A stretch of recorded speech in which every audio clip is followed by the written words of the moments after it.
1969 সাল থেকে নিজের বুক পেতে আগলে রেখেছে বাংলাদেশের সমুদ্র, মৎস্য সম্পদ, অর্থনৈতিক অঞ্চল এবং পর্যটন।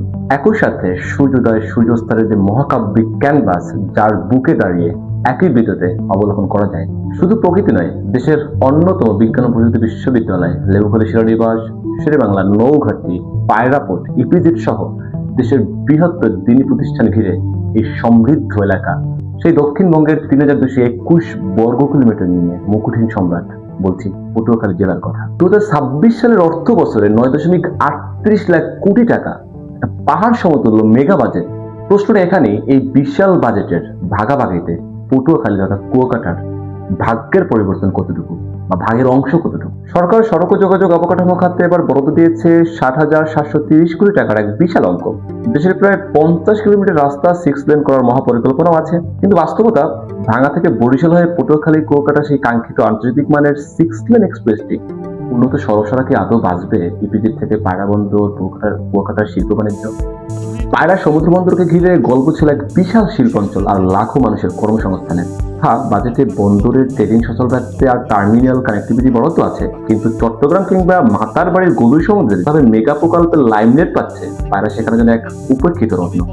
ইপিজেড ও পায়রা পোর্টের এই বাণিজ্যিক মেলবন্ধন সফল করতে হলে প্রয়োজনীয় সমুদ্র সম্পদের সঠিক ব্যবহার। পটুয়াখালী, ভোলা, পার্শ্ববর্তী পাথরঘাটা উপকূলে রয়েছে আমাদের ব্লু ইকোনমি, তা সামুদ্রিক সম্পদের বিশাল খনি।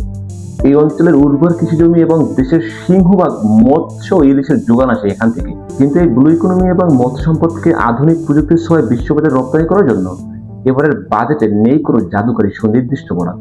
আমাদের সম্ভাবনা রয়েছে, আমাদের সমুদ্র রয়েছে, আমাদের মৎস্য সম্পদ রয়েছে, আমাদের পায়রা পোর্ট রয়েছে আন্তর্জাতিক মানের, আমাদের ইপিজেড রয়েছে, আমাদের ব্লু ইকোনমি রয়েছে, আমাদের যে কৃষি জমি, উর্বর জমি সেটাও রয়েছে, আমাদের নাইকি, আমাদের পলিটিশিয়ান রয়েছে, জাতীয় নেতৃত্বের স্থান রয়েছে, আমাদের ডাক্তার রয়েছে, আমাদের ভালো প্রতিষ্ঠান রয়েছে, আমাদের ভালো শিক্ষাপীঠ রয়েছে।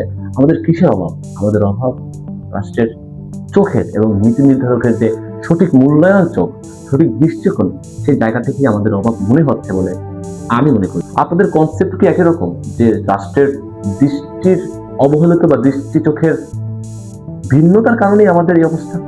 যদি সেটাই হয় থাকে, তার পরিবর্তন দরকার। সবকিছু তো পরিবর্তন হচ্ছে, এটার পরিবর্তন দরকার। শুধু আমাদের ভাগ্য নয়, পটুয়াখালী হচ্ছে বাংলাদেশের সম্পদ, বাংলাদেশের অর্থনৈতিক সম্পদ। সেই জায়গায় রাষ্ট্রের গুরুত্ব দেওয়াটা খুবই গুরুত্বপূর্ণ বলে মনে করছি। তো সকলকে আজকের জন্য ধন্যবাদ জানাচ্ছি এবং দেখা হবে পরবর্তী কোনো সময়। আসসালামু আলাইকুম।